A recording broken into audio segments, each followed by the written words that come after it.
सुप्रभात प्यारे बच्चों। आज हम कक्षा 7 का पाठ 8 लेकर आए हैं। ये कविता है शाम एक किसान, जिसमें प्रकृति का वर्णन है। तो आइए शुरू करते हैं। कविता शाम एक किसान।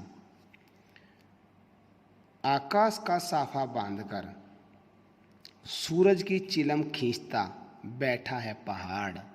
क्या कहा है? आकाश का साफा। साफा होता है सिर पर बांधे जाने वाला कपड़ा। सिर पर बांधे जाने वाला कपड़ा जो होता है वो सफ़ेद रंग का होता है, इसीलिए इसमें बताया है आकाश को, जबकि आकाश होता है नीला। लेकिन बादलों के मेल से वह सफ़ेद सफ़ेद बादल घिराए हैं तो सफ़ेद दिख रहा है। सूरज की चिलम खींचता बैठा है पहाड़, यानी कि वर्णन है पहाड़ का। पहाड़ आकाश का साफा बांधकर बैठा हुआ है, अर्थात बहुत बड़ा पहाड़ है ये आपके सामने।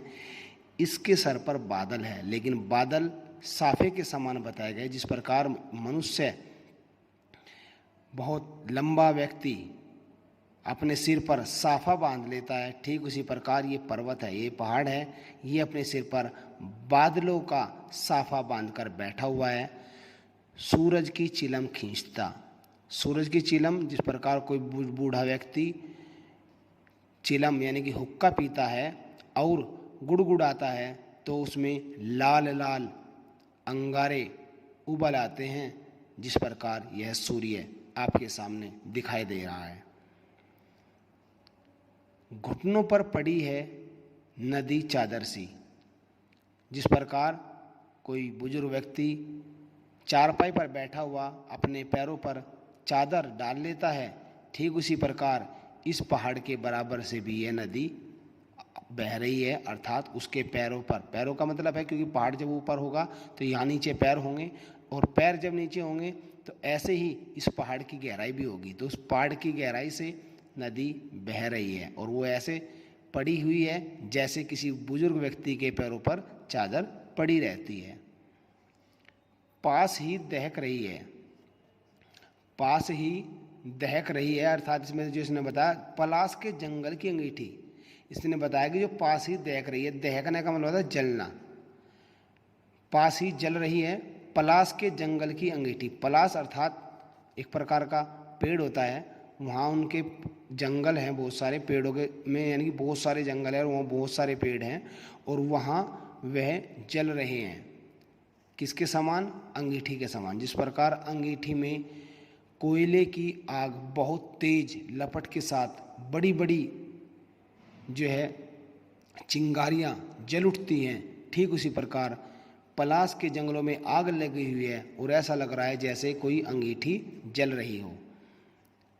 अंधकार दूर पूर्व में सिमटा बैठा है भेड़ों के गल्ले सा। अंधकार दूर पूर्व में सिमटा बैठा है। जिस प्रकार कोई व्यक्ति घबराहट के मारे, डर के मारे दूर कोने में छिपकर बैठ जाता है, ठीक उसी प्रकार अंधकार भी दूर पूर्व में, पूर्व में क्योंकि पश्चिम में छिपने का समय, तो पूर्व दिशा में अंधकार हो चुका है, सिमटा बैठा है, घबराया हुआ बैठा है, छोटा सा होके सकुचा करके बैठा हुआ है भेड़ों के गले सा। भेड़ों के गले सा अर्थात भेड़ों के झुंड सा।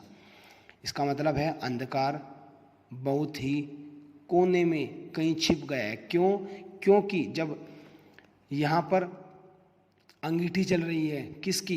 पलाश के जंगल की, अर्थात जंगलों के जलने से चारों तरफ रोशनी ही रोशनी हो गई है उस अग्नि की, इसीलिए अंधकार मिट गया है और वह दूर भेड़ों के गल्ले सा अर्थात भेड़ों के झुंड के समान बैठा हुआ है।